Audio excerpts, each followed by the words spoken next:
Johnny writes, hey, AMC crew, you do really great work. John Campea seems to talk a lot about how he likes that Marvel has one guy in charge of everything and gets to have his say for everything, i.e. Kevin Feige. But then he also talks about how the problem with the Star Wars prequels was that they had one guy in charge of everything, i.e. George Lucas. I'm just wondering what you seem to favor since it seems you want both. Much love and thanks for all the excellent work you all do. Okay, so first off, understand that there are lots of different types of leadership styles, and there is no one correct leadership style. Different circumstances may call for different styles. So you may have one circumstance that needs a real team builder kind of leader. Another set of circumstances may really need a tyrant to make it work.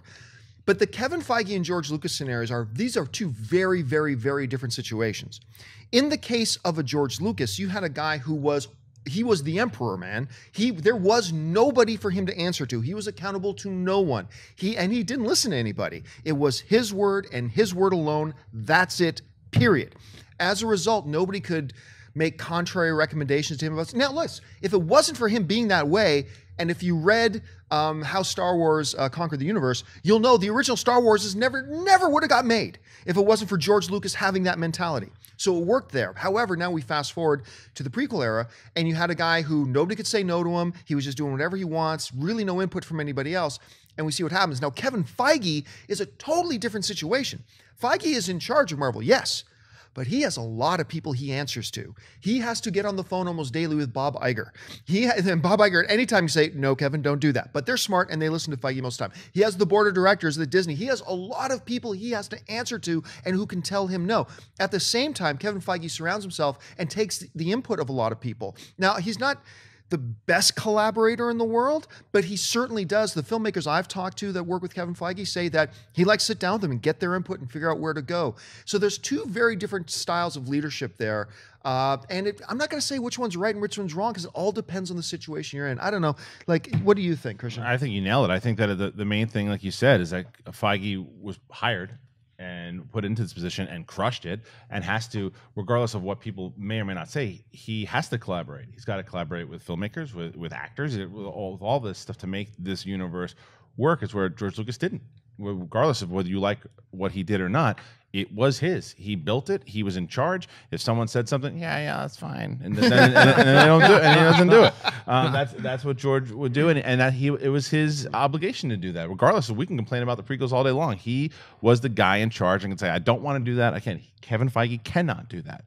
But it's just you have teams, and like you said, you have an emperor. So it's a democracy and a dictatorship. Yeah, I mean, I agree with everything you said, but I think ultimately, I wish that during George's reign he gave in a little bit more, especially when he started doing those prequels, because he was surrounding himself with too many yes men. I've heard many stories from a lot of the main principal people who would just say they basically behind his back called him King George because it was literally no one would say no. And even when you watch those documentaries about the making of Episode 1, where he's talking about, Jar Jar, that's our, we're hanging our hat on Jar Jar, and it's just like, or the whole thing with Yoda. There's like all these things that, and foresight's everything. So it's like, you could watch it now and be like, haha. But even when you're after like watching the Phantom Menace, you're like, oh my god, like I mean, there just was something missing, even though it was made by the guy who made the original awesome Star Wars. Well, it's funny though, because had that not happened, right, we don't get what's going on today, which is essentially what's going on over at Marvel with Lucasfilm. Yeah, right. It's now changed into that. So it's funny, as much as we can, for people who don't really like the prequels, they can, the prequels, if it hadn't been for the prequels, I still think that we wouldn't have gotten the new regime that we have today.